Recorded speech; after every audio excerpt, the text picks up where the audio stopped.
izin Bismillahirrahmanirrahim.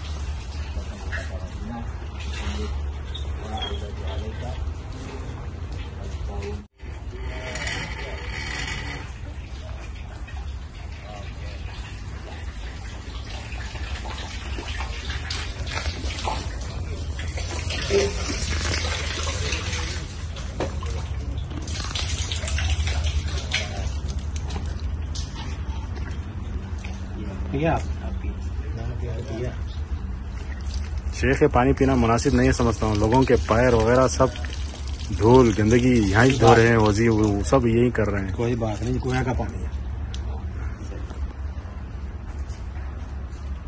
میٹھا رہتا ہے نا پانی. کنویں کا پانی چلتا ہوا پانی پاک ہوتا ہے, ایسے ہی ہے.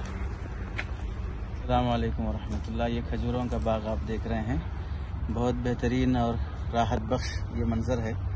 ابھی ہم مسجد توبہ, مسجد نور اور مسجد عصبہ, یہ محلے کا نام ہے, محلہ بنی عصبہ کے نام سے. وہاں مسجد بنی ہوئی ہے جو بیریکیڈ لگے ہوئے ہیں.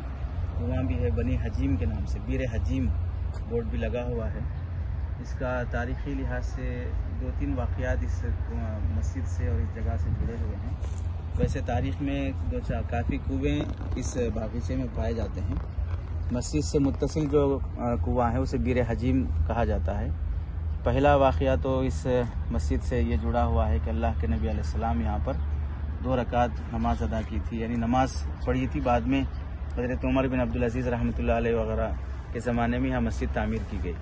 اور دوسری بات یہ ہے کہ حضرت سالم مولا ابی حذیفہ رضی اللہ تعالیٰ جو حضرت ابن عمر رضی اللہ تعالیٰ کے غلام تھے, بعد میں کافی بڑے عالم, حافظ, علامہ ہوئے, فقیہ ہوئے, وہ یہاں پر مہاجرین کی امامت کیا کرایا کرتے تھے. اور اس جگہ پر حضرت شیخین حضرت عمر, حضرت ابوبکر رضی اللہ تعالیٰ کی حاضری بھی ثابت ہے.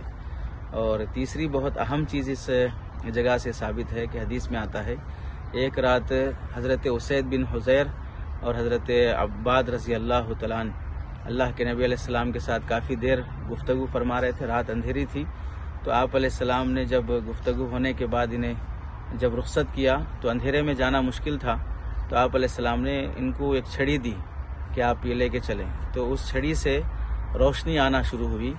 10 ہاتھ آگے اور 10 ہاتھ پیچھے روشنی آتی تھی.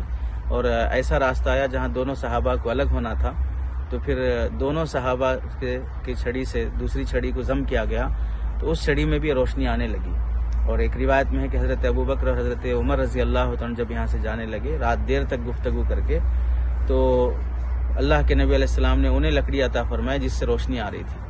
تو تاریخ کا واقعہ جو صحابہ اکرام سے اس معجزے کا اللہ کے نبی علیہ السلام سے جو ظہور ہوا ہے وہ واقعہ بھی یہاں پیش آیا.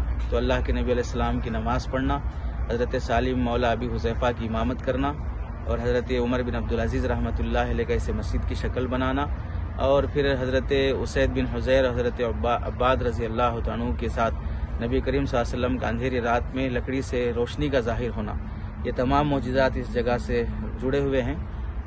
یہ مسجد قباء جاتے ہوئے راستے میں بائیں طرف پڑتی ہے. بہت دلکش منظر ہے اور بہت پرسکون جگہ پر ہے, کافی راحت ملتی ہے اور روحانیتیں اور نورانیتیں یہاں پر پائی جاتی ہیں. زیارتیں کرنے والے اور جو احباب تاریخ سے دلچسپی رکھتے ہیں, ان مقامات مقدسہ سے, تاریخی مقامات سے, ان کی حاضری کی جگہ ہے. اور لوگ ٹور والے بھی 2-4 آتے ہیں یہاں پر جنہیں معلوم ہے کھجوروں کا باغ ہے, یہاں سے لوگ کھجور بھی خریدتے ہیں. سب سے زیادہ تو نورانی چیز یہ کنواں ہے, اور پھر آپ علیہ السلام کی یہ مسجد ہے جہاں پر آپ نے نماز ادا کی. ہمیں بھی اللہ نے حاضری کی توفیق دی. وہ مسجد کا نام ہی مسجد توبہ ہے, تو اس نیت سے 2 رکعت صلاۃ التوبہ بھی پڑھنے کا اللہ نے موقع دیا. ہماری بھی دعا ہے کہ اللہ تعالیٰ حاضرین جو ناظرین ہیں دیکھ رہے ہیں ان کو بھی اللہ تعالیٰ اس جگہ کی حاضری نصیب فرمائے, اور ہماری حاضری کو اللہ تعالیٰ قبول فرمائے.